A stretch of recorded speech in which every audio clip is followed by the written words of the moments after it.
دنیا پر از رمز و رازهاییه که فقط دل آگاه میتونه اونا رو ببینه.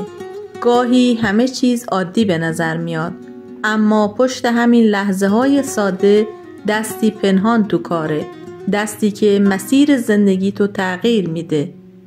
هیچ برگی بی حکمت خدا از درخت جدا نمیشه و هیچ لحظه‌ای بی دلیل سر راهت قرار نمیگیره. این ویدیو هم که بر اساس آموزه های جو دیسپنزا ساخته شده یکی از همون لحظه هاست. نشونه ای از هوش کیهانی که امروز سر راهت گذاشته شده تا بهت یادآوری کنه تو برای دریافت معجزه های بزرگتر انتخاب شدی. قبل از این که بریم سراغ این نشونه های شگفت‌انگیز، همین الان این ویدیو رو لایک کن، چون انرژی مثبت ما وقتی کنار هم جمع میشه 1000 برابر قوی تر میشه. و اگه هنوز سابسکرایب نکردی وقتشه که به این جریان نور و هدایت وصل بشی. نشونه اول، قبل از اینکه زندگیت زیر و رو بشه معمولاً یه چالش یا امتحان سر راهت ظاهر میشه، نه برای اینکه خستت کنه یا تو رو له کنه و تحقیر بشی، بلکه برای اینکه روحت آماده بشه، هم فرکانس بشی با چیزی که از خدا خواستی. پس اگه الان وسط یه مشکل بزرگ قرار گرفتی، بدون که این خودش یه نشونه است. هوش کیهانی داره تو رو صیقل میده، مثل طلایی که تو حرارت آتیش خالص میشه. یادت باشه هیچ باری سنگین‌تر از توانت بهت داده نمیشه. خدا همین لحظه کنارت ایستاده. به جای اینکه ناامید بشی یا غر بزنی، از خودت بپرس چطور میتونم از این چالش عبور کنم، و مطمئن باش وقتی با دل روشن دنبال جواب باشی، خدا هم در رو برات باز میکنه از جایی که حتی فکرش رو هم نمی کنی.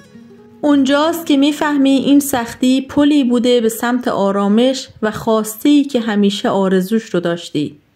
اگه تا اینجای ویدیو همراه منی، همین الان تو کامنت ها بنویس من آماده دریافت هدیه های هوش کیهانی هستم.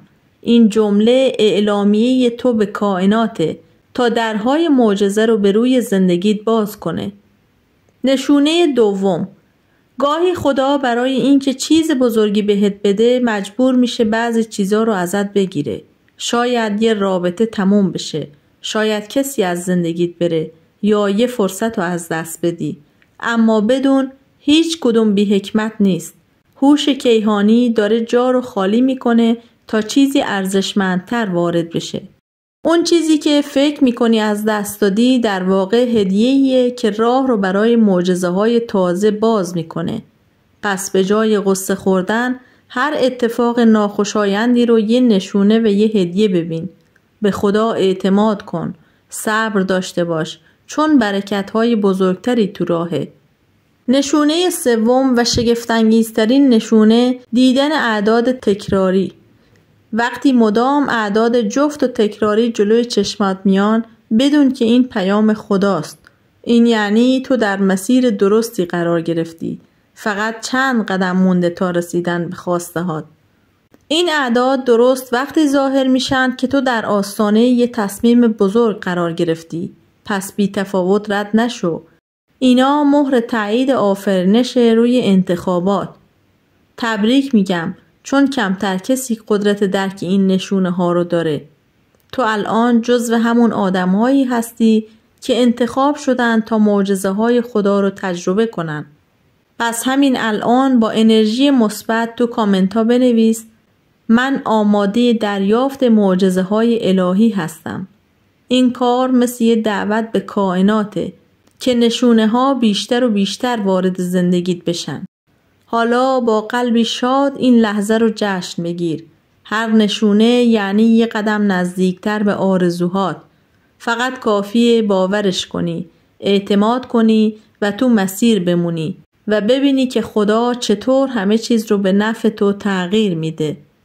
یادت باشه با یه لایک ساده میتونی انرژی این ویدیو رو چند برابر کنی. اگه دلت میخواد همیشه همراه این جریان نور و آرامش باشی، سابسکرایب کن و زنگوله رو هم بزن. دوستتون دارم. در پناه خدا باشید.